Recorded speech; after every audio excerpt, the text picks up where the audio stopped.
සුබ උදෑසනක් වේවා පුතේ. අද අපි ප්‍රායෝගික භූගෝල විද්‍යාවට අදාළ කොටස් තමයි සාකච්ඡා කරන්නේ. ඕගලන්ට ඩෙස්ක්ටොප් එකේ දකින්න ලැබෙන්න ඇති ගොඩක් වෙලාවට දැන් අපි සිතියම් වර්ග දෙකක් තියෙනවා. අපි එදා මෙතනින් තමයි අපි නැවැත්තුවේ. ඒ නිසා ප්‍රායෝගික භූගෝල විද්‍යාවට අදාළ සයින්ස් බුක් එකේ සටහන් කරගන්න ඕනි දෙයක් තමයි අද සාකච්ඡා කරන්නේ. ඒ නිසා ඔයගොල්ලෝ මේකේ ඔයගලන් ටියුට් එක දැන් තියෙනවා. මේ ටියුට් එකත් අතට ගන්න, සයින්ස් බුක් එකත් අතට ගන්න. හරි. මේකේ ටියුට් එකත් අතට ගන්න, සයින්ස් බුක් එකත් අතට ගන්න. එතකොට අපිට මේක පහසුවෙන් කරගෙන යන්න හැකියාව ලැබෙනවා. අපි ගිය සතියේ සාකච්ඡා කළා අපි අර දත්ත හා තොරතුරු සම්බන්ධව තමයි කතා කළේ. එතකොට අපි භූගෝල විද්‍යාත්මක තොරතුරු වල භාවිත සම්බන්ධව අපි ගිය සතියේ සාකච්ඡා කළා. ඒකෙදි කාලගුණික පූර්වකථන, අනාගත සංවර්ධන සැලසුම්, ආපදා කළමනාකරණය හා යුද කටයුතු සම්බන්ධව සාකච්ඡා කරලා ඉවර කළා. අද අපි සාකච්ඡා කරන්නේ සිතියම් වර්ග ප්‍රධාන වශයෙන් දෙකක් තියෙනවා. අන්නේ දෙක සම්බන්ධව තමයි අපි සාකච්ඡා කරන්නේ. හරි, සිතියම් වර්ග දෙකක් තියෙනවා. ඒ සිතියම් වර්ග දෙක තමයි මූලිකවම සාකච්ඡා කරන්නේ. පළවෙනි එක තමයි තේමා සිතියම්. අපි මේ තේමා සිතියම් වලට විශේෂිත අරමුණු සිතියම් කියලාත් කියනවා පුතේ. භූලක්ෂණ සිතියම් කියනවා දෙවෙනි එක. ඒකට පොදු අරමුණු සිතියම් කියලාත් කියනවා. අරමුණක් කියලා කියන්නේ අපිට ළඟා කරගන්න පුළුවන් ඉලක්කයක් කියලා තමයි අපි කියන්නේ. ඒ නිසා ඒ අරමුණ අපි විශේෂිත අරමුණක් නම්, ඒ කියන්නේ එක අරමුණක් නම් අපි ඒක දක්වන්නේ තේමා සිතියමකින්. හරි, එක් විශේෂිත අරමුණක් පදනම් කරගෙන නිර්මාණය කරන සිතියම් තේමා සිතියම් කියලා කියනවා. එතකොට ඒකේ තියෙන එක විශේෂිත අරමුණයි. හැබැයි පොදු අරමුණු කිව්වහම අරමුණු ගණනාවක් පදනම් කරගෙන නිර්මාණය කරන සිතියම් භූලක්ෂණ සිතියම් කියලා අපට හඳුනා ගන්න පුළුවන්. එතකොට මෙන්න මේ දෙක හොඳට මතක තියාගන්න. මේකේ තේමා සිතියම් වලට විශේෂිත අරමුණු සිතියම් කියනවා, භූලක්ෂණ සිතියම් වලට පොදු අරමුණු සිතියම් කියලා අපි කියනවා. හරි, දැන් ඊළඟට අපි ඊළඟ ස්ලයිඩ් එකට යමු. තේමා සිතියමක් කියන්නේ මොකක්ද කියන එක තමයි මේකේ තියෙන්නේ. ඒ නිසා මේක හොඳටම පාඩම් කරගන්න ඕනේ ඔයගොල්ලෝ. අහගන්න. තේමා සිතියමක් කියලා කියන්නේ එක් නිශ්චිත තේමාවක්.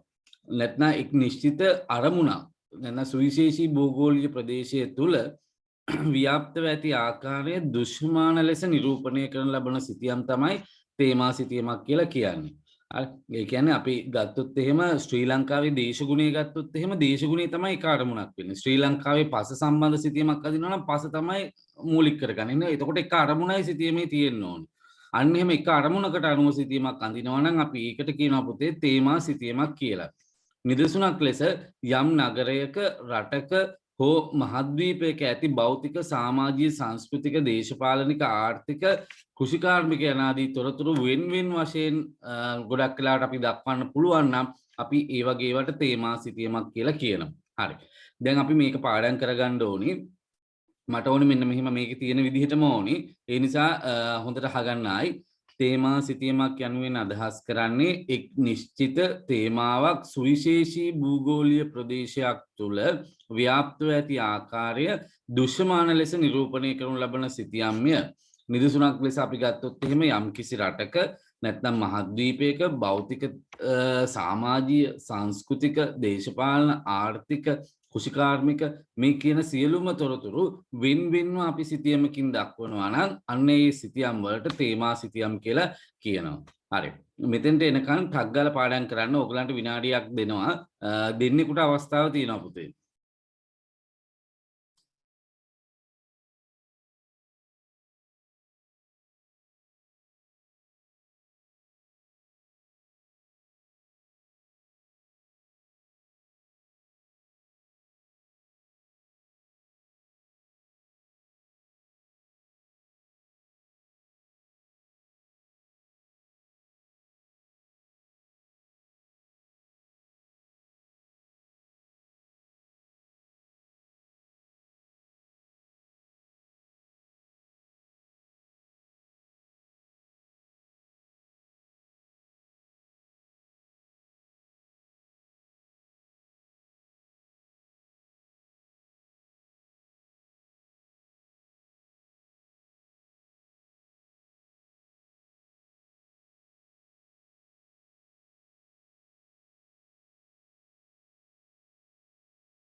හරි පුතේ කාලය අවසන් මට කියන්න බලන්න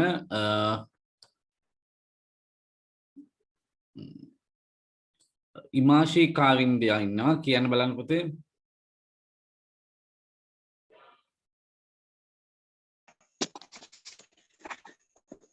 තේමා සිතියමක් යනු එක් නිශ්චිත තේමාවක් තුළ සුවිශේෂී භූගෝල ප්‍රදේශයක් තුළ ව්‍යාප්තව පවතින ආකාරය දෘශ්‍යමාන ලෙස නිරූපණය කරනු ලබන සිතියමක් තේමා සිතියමක් වේ. නිදසුනක් ලෙස නගරයක රටක මහද්වීපයක තියෙන භෞතික සමාජීය දේශපාලනික කෘෂිකාර්මික අනාදී තොරතුරු වෙන් වෙන් වශයෙන් දැක්වීම මෙහිදී සිදුවේ. හරි පුතේ ගොඩක් හොඳයි මම තව එක අවස්ථාවක් දෙනවා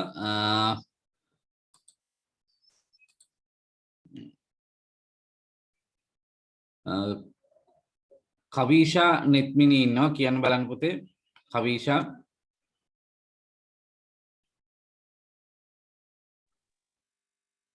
තේමා සිතියමක් කියලා කියන්නේ එක් නිශ්චිත තේමාවක් සුවිශේෂී භූගෝලීය ප්‍රදේශයක් තුළ ව්‍යාප්තව ඇති ආකාරය දෘශ්‍යමානව පෙන්눔 කිරීම නිදසුනක් ලෙස යම් රටක නගරයක මහද්වීපයක භෞතික සමාජීය දේශපාලනික ආර්ථික කෘෂිකාර්මික සංස්කෘතික යනාදී තොරතුරු වෙන වෙන වශයෙන් දැක්වීම.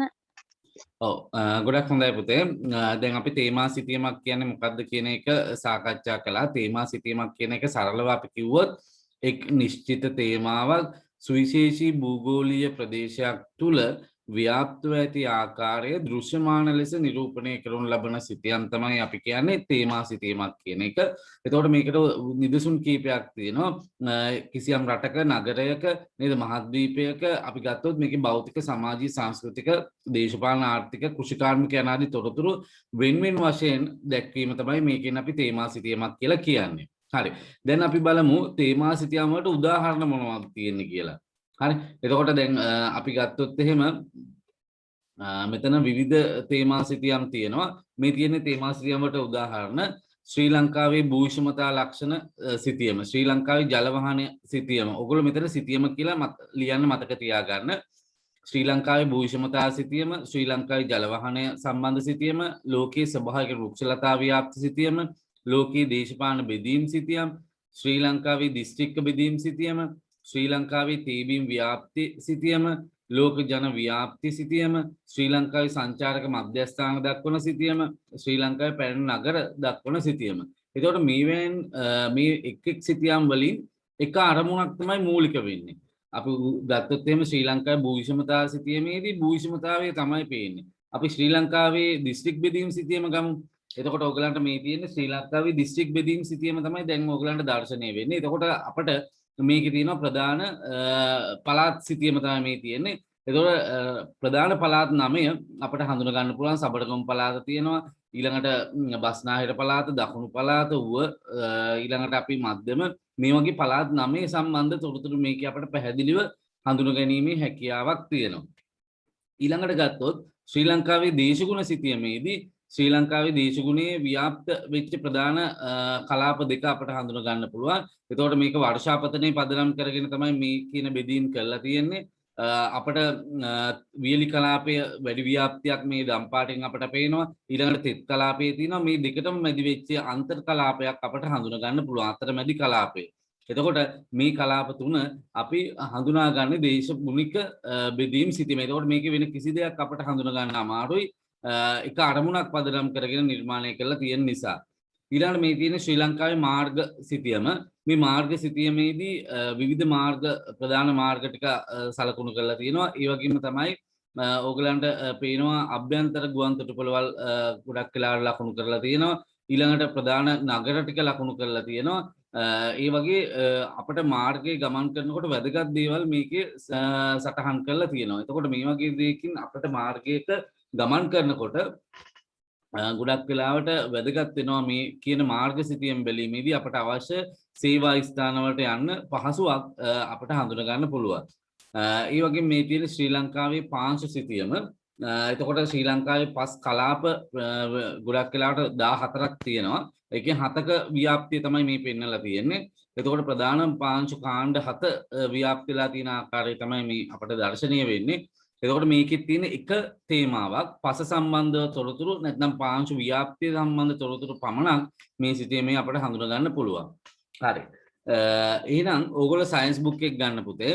සයන්ස් බුක් එකේ පළවෙනි ප්‍රශ්නේ ලියා ගන්න මේ විදිහට.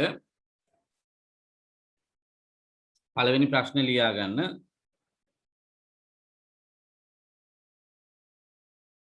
උත්තරේ දැම්ම එතනින්ම ලියා ගන්න. හොඳ? පළවෙනි ප්‍රශ්නේ ලියා ගන්න මේ විදිහට සයන්ස් බුක් එකේ. ප්‍රධාන සිතියම් වර්ග දෙක ලියා දක්වන්න. පළවෙනි ප්‍රශ්නේ ලියන්න ප්‍රධාන සිතියම් වර්ග දෙක ලියා දක්වන්න. ඔයගොල්ලෝ වෙනම පස්සේ උත්තරේ කියන්නේ පස්සේ ලියනවා නම් සයන්ස් බුක් එකේ වෙනම කොලයක ලියාගත්තත් කමන්නේ. හැබැයි උත්තරේ දැන් ලියවෙන්න ඕනි. හරි. ප්‍රධාන සිතියම් වර්ග දෙක ලියා දක්වන්න. දැන් ඔයගොල්ලෝ දන්නවා ප්‍රධාන සිතියම් වර්ග දෙක. ඒක විස්තර කරන්න එපා. ඒකේ නම් දෙක විතරක් ලියන්න. ඒකේ වරහන් ඇතුලේ තිබිච්ච නම් දෙකක් දැන් ලියන්න. හරි. තප්පර 20ක් කාලයක් දෙනවා.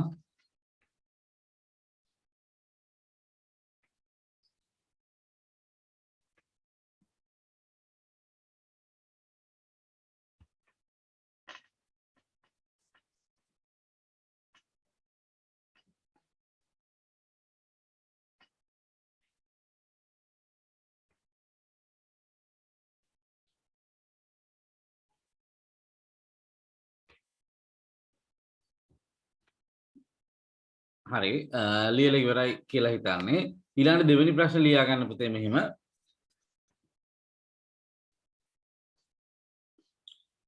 තේමා සිතියමක් යන කුමක්දයි?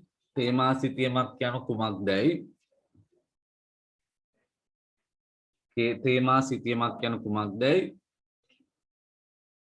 උදාහරණ සමග පැහැදිලි කරන්න. උදාහරණ සමග පැහැදිලි කරන්න. තේමා සිතියමක් යන කුමක්දයි? උදාහරණ සමග පැහැදිලි කරන්න. හරි ඔයගොල්ලන් දැන් මෙතන තියෙනවා තේමා සිතියම් 10ක් විතර තියෙනවා. ඔයගොල්ලෝ පහක් මෙතනින් පහක් තෝරගෙන ලියන්න ඕනේ. හරි. මේකෙන් කැමැති පහක් තෝරගෙන ලියන්න. ඔයගොල්ලන්ට දැන් මතක ඇතිනේ ශ්‍රී ලංකාවේ භූෂමතාව ශ්‍රී ලංකාවේ ජල වාහනය. ඒක. එතකොට ඔයගොල්ලන්ගේ උත්තරේ ඉන්න ඕනේ මෙන්න මේක තේමා සිතියමක් යන කුමක්ද කියලා මෙන්න මේ විස්තරේ ලියලා දැන් පාඩම් කළානේ. මතකෙන් මේක ලියලා අවසානයේ උදාහරණ කියලා මේකෙන් පහක් තෝරගෙන ලියන්න. හරි. දැන් පටන් ගන්න. ඔයගොල්ලන්ට විනාඩි 4ක කාලයක් දෙනවා. විනාඩි 3ක කාලයක් ඇති මේකට.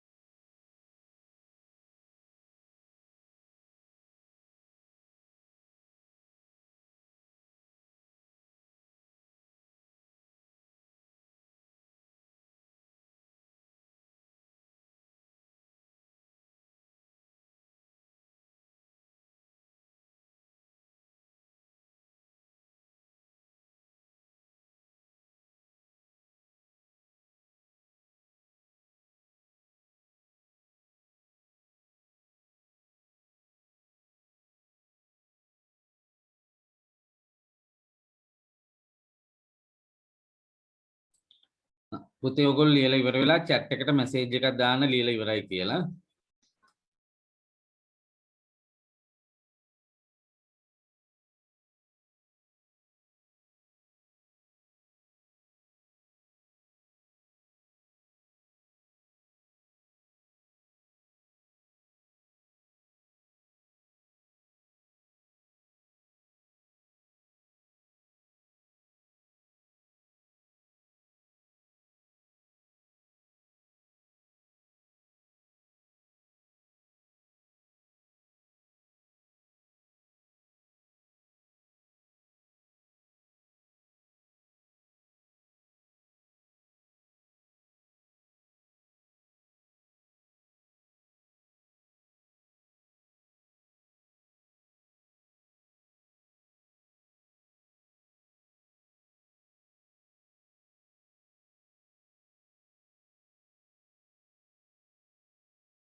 හරි ලියලා ඉවර නම් මැසේජ් එකක් දාන්න පුතේ.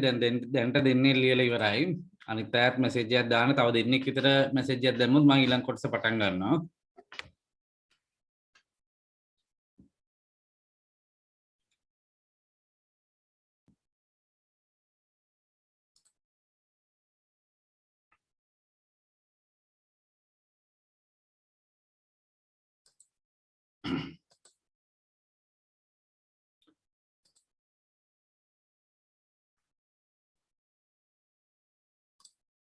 හරි කාලය අවසන් දැන් අපි බලමු දැන් මේ පෙන්වුවේ තේමා සිතියම් සම්බන්ධ තමයි තොරතුරු පෙන්වුවේ දැන් සම්බන්ධ වෙච්ච කීප දෙනෙක් ඉන්නවා නම් දැන් පොඩ්ඩක් මම ආයි කියන්නම් අපි සිතියම් වර්ග දෙකක් සාකච්ඡා කළා එකක් තමයි තේමා සිතියම් ඊළඟ එක තමයි භූලක්ෂණ සිතියම් තේමා සිතියම් කියන්නේ විශේෂිත අරමුණු සිතියම් භූලක්ෂණ සිතියම් කියන්නේ පොදු අරමුණු සිතියම් දැන් අපි තේමා සිතියමක් කියලා කියන්නේ පුතේ එක් නිශ්චිත තේමාවක් සුවිශේෂී භූගෝලීය ප්‍රදේශයක් තුළ ව්‍යාප්තව ඇති ආකාරයේ දෘශ්‍යමාන නිරූපණය කිරීමක් විදිහට තමයි හඳුනගන්නේ මේක යම්කිසි නගරයක රටක මහද්වීපයක භෞතික සමාජීය සංස්කෘතික දේශපාලනික ආර්ථික කුෂිකාර්මික යනාදී තොරතුරු වෙන්වෙන්ව හඳුනා ගන්න පුළුවන් සිතියම් විදිහට තමයි හඳුනගන්නේ.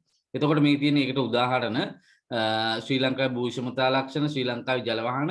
එතකොට මේක එක තේමාවක් පදනම් කරගෙන තමයි තියෙන්නේ. එක තේමාවක් තියෙන නිසා අපි මේකට තේමා සිතියම් කියලා කියනවා. මේ තියෙන තේමා සිතියම් වලට උදාහරණ ඊළඟට අපි සාකච්ඡා කරනවා මේ තේමා සිතියම් ගත්තොත් එහෙම මේ තේමා සිතියම් විවිධ ක්‍රම ඔස්සේ සකස් කරනවා. එවැනි ක්‍රම තුනක් තියෙනවා. හරි තේමා සිතියම් වර්ග තුනක්. එතකොට ක්‍රමාලේප සේයා සිතියම් සමරේඛා සිතියම් තිත් සිතියම්. ආයි මං කියන්න ක්‍රමාලේප සේයා සිතියම් සමරේඛා සිතියම් තිත් සිතියම්. මේ තුනේ නම් තුන ටක් ගාලා පාඩම් කරගන්න තප්පර 10ක් දෙන්නම්.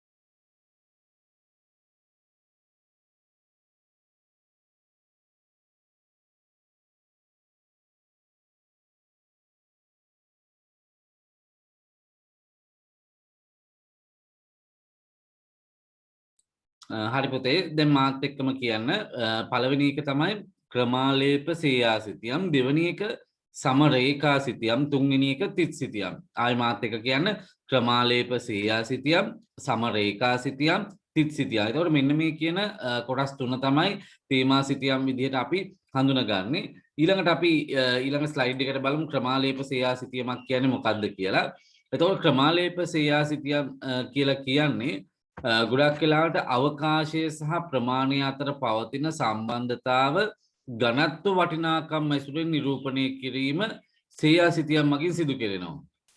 හරි. එතකොට අපි ගත්තොත් එහෙම අවකාශය හා ප්‍රමාණය අපි කියමු රත්නපුර දිස්ත්‍රික්කය කියන්නේ අවකාශය කියන එක. ඒ කියන්නේ ඉඩක් ගන්න ප්‍රදේශයක්. එතකොට අපි එහෙම දිස්ත්‍රික්ක ගමු රත්නපුර, කෑගල්ල, මාතර, ගාල්ල වගේ දිස්ත්‍රික්ක පහේ ඊළඟට වැඩිම භෝග වර්ග ඒ කියන්නේ වැඩිම භෝගය මොකක්ද කියන එක අපි වගා කරන භෝගය මොකක්ද කියලා අපි අහුවොත් එහෙම රත්නපුර තේ නම් අපි ඒකට පාටක් දෙනවා සම්පූර්ණයෙන්ම තේ වලට පාටක් දෙනවා අන්න ඒ වගේ. ඒ වගේම ඝනත්ව වටිනාකම් ඇසුරෙන් කිව්වහම වැඩිම ඒ භූමියේ වැඩිම ප්‍රමාණයක් තියෙන දේවල් තමයි ගොඩක් වෙලාවට ඝනත්වය කියලා කියන්නේ. එතකොට මෙන්න මේ කියන අවකාශය සහ ඒකේ ප්‍රමාණය අතර පවතින සම්බන්ධතාව ඝනත්ව වටිනාකම් ඇසුරෙන් නිරූපණය කිරීම සේයා සිතියම් මගින් සිදු කරනවා. එනම් කිසියම් විචල්යක ව්‍යාප්තිය නිරූපණය කිරීමේදී පරිපාලන ඒකක පදනම් කරගෙන පරිපාලනය කියන්නේ දිස්ත්‍රික්ක ඊළඟට පළාත් ඊළඟට ග්‍රාම නිලධාරී කොට්ටාස ඊළඟට අපි ප්‍රාදේශීය ලේකම් කොට්ටාස මෙන්න මේ වගේ පරිපාලන ඒකක පදනම් කරගෙන ඒ මත සිදු කරන සිතියම් අපි ගොඩක් වෙලාවට ක්‍රමාලේප සේයා සිතියම් කියලා කියනවා. එතකොට මෙන්න මේ දෙක තමයි ඉස්සෙල්ලාම පාඩම් කරලා මට දෙන්න ඕනි. මේක පාඩම් කරන්න ඉස්සෙල්ලා මම ඔයගලන්ට මේ කියන සිතියමක් පෙන්නන්නම්. මේ තියෙන ක්‍රමාලේප සිතියමක්. මේ තියෙන ශ්‍රී ලංකාවේ වර්ග කිලෝමීටරයකට ඉන්න පුද්ගලයන් සංඛ්‍යාව තමයි ඝනත්වය ජන ඝනත්වය ශ්‍රී ලංකාවේ ජන ඝනත්වය. එතකොට මේ කොළඹ දිස්ත්‍රික්කෙටම එක පාටක් දීලා තියෙනවා. මේ තද තැඹිලි පාට ඒ කියන්නේ සාමාන්‍ය ඝනත්වය 3000ට වැඩි. ඊළඟට ඊට වඩා ටිකක් අඩුවෙන් තියෙන 3000 2000 අපි ගත්තොත් එහෙම 3000ත්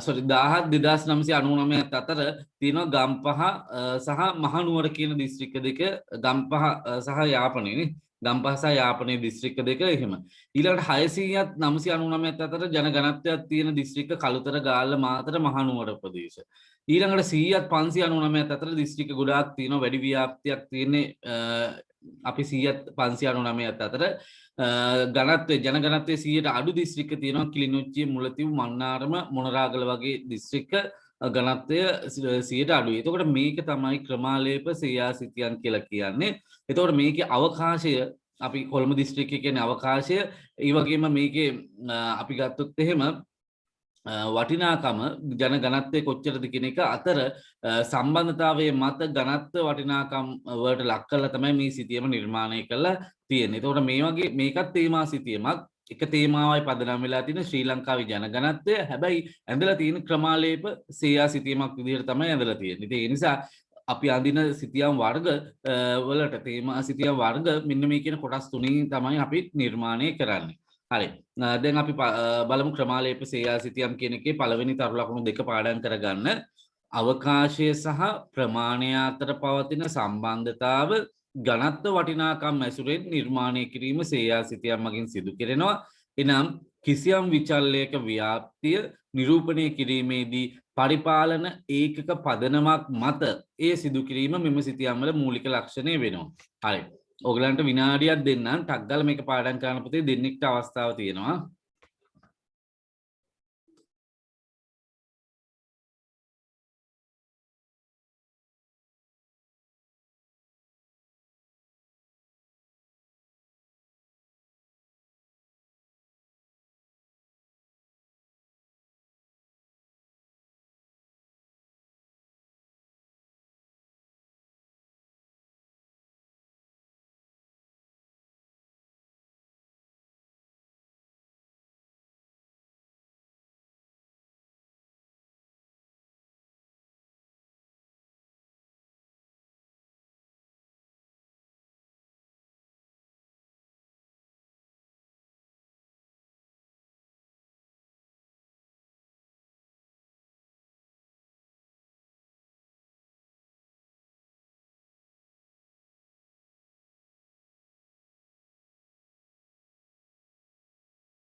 හරි කාලය අවසන් තිරන්දි ඉන්නවා කියන බලන්න පුතේ ක්‍රමාලේප සිතියම් අවකාශය හා ප්‍රමාණය අතර පවතින සම්බන්ධතාවය ඝනත්ව වටිනාකම ඇසුරින් නිරූපණය කිරීම මේ සිතියම් මගින් සිද්ධ කරනවා. ඒ කියන්නේ කිසියම් විචල්්‍ය ව්‍යාප්තිය නිරූපණය කිරීමේදී පරිපාලන දිස්ත්‍රික්ක එහෙම නැත්නම් පරිපාලන ඒකක පදනම් කරගෙන සිදු කිරීම මේ සිතියම් වල මූලික ලක්ෂණය. ඔව් හරි පුතේ ගොඩක් හොඳයි. ඊළඟට වාසනා සඳමාලි ඉන්නවා කියන බලන්න පුතේ. අවකාශය සහ ප්‍රමාණය අතර පවතින සම්බන්ධතාව ඝනත්ව වටිනාකම් ඇසුරෙන් නිරූපණය කිරීම සේයා සිතියම් මගින් සිදු කෙරෙනවා. එනම් කිසියම් විචල්‍යයක ව්‍යාප්තිය නිරූපණය කිරීමේදී පරිපාලන ඒකක පදනමක් මත එය සිදු කිරීම මෙම සිතියම් වල මූලික ලක්ෂණයක් වෙනවා. ඔව් හරි. ගොඩක් හොඳයි පුතේ. දෙන්නම ගොඩක් හොඳට කිව්වා. අපි ඊළඟට බලමු මේක කොහොමද නිර්මාණය කරන්න කියන එක. කියන්නේ මේ ක්‍රමාලේප සේයා සිතියමක් කියන්නේ අවකාශයයි ප්‍රමාණයයි අතර. අපි කියමු අවකාශය කියලා කොළඹ දිස්ත්‍රික්කය. ඒතකොට කොළඹ දිස්ත්‍රික්කයේ අවකාශයේ වර්ග කිලෝමීටර් කොච්චරද කියන අවකාශ ප්‍රමාණයයි ඊළඟට ජනසංඛ්‍යාවයි අපි ඒ භූමිය ජනසංඛ්‍යාවෙන් බෙදලා අපි ඝනත්වය නිර්මාණය කරනවා. එතකොට වැඩි කරලා අපි ගත්තොත් එහෙම ඒක ඝනත්ව නිර්මාණයක් විදිහට තමයි අපි හඳුනගන්නේ. එතකොට මුළු භූමි ප්‍රමාණය ඒ කියන්නේ ජනසංඛ්‍යාවෙන් බෙදුවාම ජන ඝනත්වය කියන එක තමයි අපි හඳුනගන්නේ. එතකොට මෙන්න මේ කියන ජන ඝනත්වය අපි එක එක දිස්ත්‍රික් වලට විවිධ ජන ඝනත්ව වටිනාකම් තමයි එන්නේ. ඒ අනුව අපි පන්ති පාන්තර වලට බෙදලා අපි ඒව සේයා කිරීමක් සිද්ධ කරනවා. අපි දැන් මේක බලමු කොහොමද කරන්න කියලා. සාමාන්‍ය වටිනාකම් නිරූපණය කිරීමට වඩා සංවිධානාත්මකව සකස් කරගන්නා වටිනාකම් එනම් ඝනත්ව වටිනාකම් අනුපාත වටිනාකම් හා ප්‍රතිශත වටිනාකම් වැනි දත්ත නිරූපණය කිරීම සඳහා මෙම ක්‍රමය වඩාත් යෝග්‍ය වෙනවා. එතකොට මේකේ ඝනත්ව වටිනාකම් විතරක් නෙමෙයි ප්‍රතිශත වටිනාකම් උනත් අපට මේකේ දක්වන්න පුළුවන්. ජන සංඛ්‍යාව නිරූපණය කිරීම වෙනුවට දිස්ත්‍රික්ක අනුව ජන ඝනත්ව නිරූපණය කිරීමත් අස්වැන්න ප්‍රමාණය නිරූපණය කිරීම වෙනුවට හෙක්ටයාර් එකකට ලැබෙන අස්වැන්න ප්‍රමාණය නිරූපණය කිරීමත් අපට උදාහරණ විදිහට ගන්න පුළුවන්. එතකොට එක දිස්ත්‍රික්කයක අපි කියමුකෝ වැඩිම භෝගය හෙක්ටයාර් වලට කොච්චර නිරූපණය කරනවද කියන එක අපට ඒකෙන් හඳුනා ගැනීමේ හැකියාවක් තියෙනවා. මේ ටික කියවලා මතක තියාගන්න පාඩම් කරන්න ලොකුට අවශ්‍ය වෙන්නේ නැහැ. අර මම කිව්වොත් අර ලකුණු දෙක රවුන්ඩ් කරගන්න පුතේ ඔයගොල්ලෝ පාඩම් කරපු දෙක දැන් ඒ දෙක තමයි මට ගොඩක් වැදගත්. හැබැයි පහළ කොටසෙත් පොඩි තොරතුරු ටිකක් ඕගොල්ලෝ අරගෙන පාඩම් කරගත්තොත් ගොඩක් හොඳයි. ඊළඟට අපි බලමු ඊළඟ එකට මේක නිර්මාණය කරන්නේ කොහොමද කියන එක. පළමුව දත්ත ඝනත්ව වටිනාකම් බවට පරිවර්තනය කර ගැනීම සිදු කරනවා. ඉස්සෙල්ලාම කරන්නේ මේක දත්ත ඝනත්ව වටිනාකම් බවට පත් කරනවා. ඒ කියන්නේ අවකාශයයි ප්‍රමාණයයි හොයාගෙන අවකාශයේ ප්‍රමාණයෙන් බෙදුවට පස්සේ ඝනත්වය එනවා. අන්න ඒක. එම දත්ත භාවිතා කරමින් පන්ති ප්‍රාන්තර සකස් කර ගන්නවා.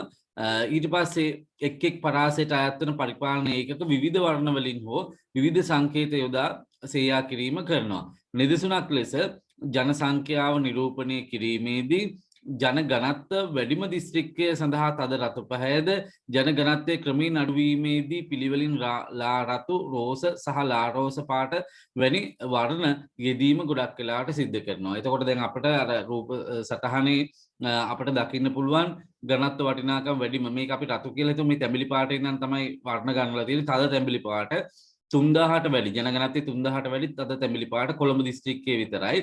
ඊළඟට 1999ත් අතර මේ තියෙන පන්ති ප්‍රාන්තර හොඳ 1999ත් අතර අපි තැඹිලි පාට ඊට පස්සේ 600ත් 999ත් අතර සාමාන්‍යයෙන් ඊට මධ්‍යස්ථ තැඹිලි පාටක් තියෙන්නේ. ඊළඟට 100ත් 599ත් අතර ලා තැඹිලි පාට ඊළඟට 100ට අඩු සුදු. මේ විදිහට වර්ණ කීපයකින් අපට මේ වගේ ක්‍රමාලේප සේයා සිතියමක් නිර්මාණය කරන්න පුළුවන්. අපි දැන් මේකේ වාසි අවාසි බලමු. හරි දැන් මම පාඩම් කරන්න කියපුවට තමයි මූලිකව අවධානය යොමු කරලා පාඩම් කරන්න ඕනේ. අර අනිත් ඒවා දැන් මෙන්න මේවා නිකන් කියව ගන්න. හොඳ. මේවා ලියන්න ගොඩාක් වෙලාවට එන එකක් නෑ. ඒ වුණාට කෙටි ප්‍රශ්න වලට එන්න පුළුවන්. ඒ නිසා නිර්මාණය කරන ආකාරයත් සාමාන්‍ය පාඩම් කරගන්න. ඉතින් එක එක ගුරුවරයා අනුව වාර විභාගවලදී ප්‍රශ්න අහන්න පුළුවන් නිසා එතකොට ලියා ගන්න බැරි වුණොත් ගැටලුවක්. ඒ නිසා මේ නිර්මාණය කරන ආකාරයත් පාඩම් කරගන්න. හරි. ඊළඟට මේ ක්‍රමාලේප සේයා සිතියම් වල වාසි සම්බන්ධව අපි පොඩ්ඩක් කතා කරමු. ඉස්සෙල්ලා වාසි අවාසි දෙක කෙටියෙන් පැහැදිලි කරගන්න පුතේ. ඔයගොල්ලෝ කෙටියෙන් කියව ගන්න.